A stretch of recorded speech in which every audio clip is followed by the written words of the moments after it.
So after Francis Ngannou put the beat down on Tyson Fury, it solidified that MMA is better than boxing. If boxing didn't have that 10 count after you get knocked down, Tyson wouldn't have looked like this, but more like Rihanna after she got beat up. And it doesn't help that people like KSI and Logan Paul are also trying to make it in boxing by promoting their fights with people who throw 6 fucking punches the whole match. There are Cambodian kickboxing fights that happen at 3 a.m. our time that I'd rather stay up and watch. But the person who is the worst when it comes to making boxing look like a joke is Jake Paul. He thinks every fight he's in is the same caliber as Pacquiao versus Mayweather. And if you're not familiar with boxing at all, the way he promotes these fights would make you think so. But if you just look at his record, you would see that his best fights don't even come close to Pacquiao or Mayweather's worst ones. He started with a YouTuber, then he went up against a retired NBA player, then he fought a retired MMA fighter, and he's like, wow, fighting older people who are retired is easy. So he goes older, and he's like, wow, this is still easy, so let me go older. And he's like, wow, this is actually too easy. So he brings it down and then loses, and he's like, I don't like that at all. And then went back to fighting someone older. And I don't care who you are or how much you want to suck Jake Paul's dick, from a boxing perspective, this is not impressive. These are people who not only don't box, but don't even want to fight until you offered them ridiculous amounts of money to do so. Like for instance, Ben Askren has made a little over $800,000 fight in the UFC, which isn't bad for only 3 fights, but in his one fight with Jake Paul, he made $500,000. That's more than half his career earnings. Nate Robinson made $2 million, which is more than what he made in a season with 5 out of the 8 NBA teams he was on. Tyron Woodley made $5 million his whole career, but made $2 million in one fight with Jake Paul. Anyone who isn't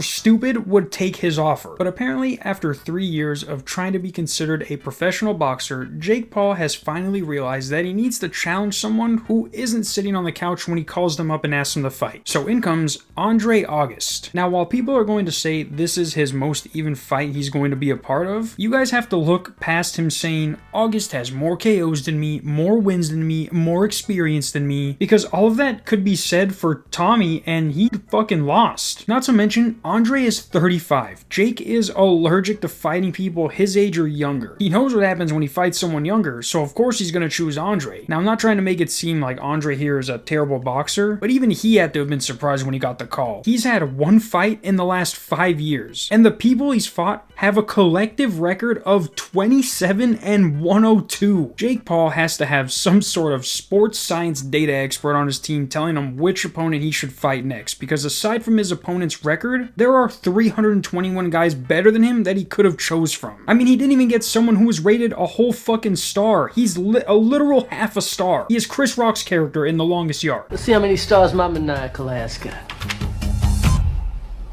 Wow. And despite with this all being public info, Jake still says, shut the fuck up if you're still hating. Boxer true and true, better record than me, more wins by KO than me, same weight.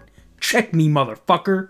Like from, John Travolta in The Taking of Pelham 1, 2, 3. Lick my bunghole, motherfucker! Is he fucking serious though? Because he has 1 more KO than him. 2 of those coming against opponents in their debut fight, and the rest were against people who have more losses than his entire record. Jake can see, as well as everyone else, that he is ranked 30th, and the guy he is challenging is ranked 45th. Now, I know that's not far, but I don't know if he asked anyone else to fight, but there are 4 other people right here that are a better match for him, and that would be way more entertaining. But no, he goes for someone who's had 1 fight in the span of him having 8, and that's supposed to make us think that's a fair fight. And what's funny is that if you look at all the venues he's previously fought in, it's basically been sporting arenas. And then this time when it's supposed to be against a real boxer, it's in a fucking hotel in Florida. Like I said before, anyone with money can pay for trainers to make them better at whatever they're doing. But if you use your boxing skills against someone who handles a fucking basketball for a living, that doesn't make you a problem child. It makes you a child who has a problem picking opponents. I can't wait for Jake to win this fight so we can brag about it like he won the Boxing World Championship or whatever it is, and we can go back to making fun of him. Until then,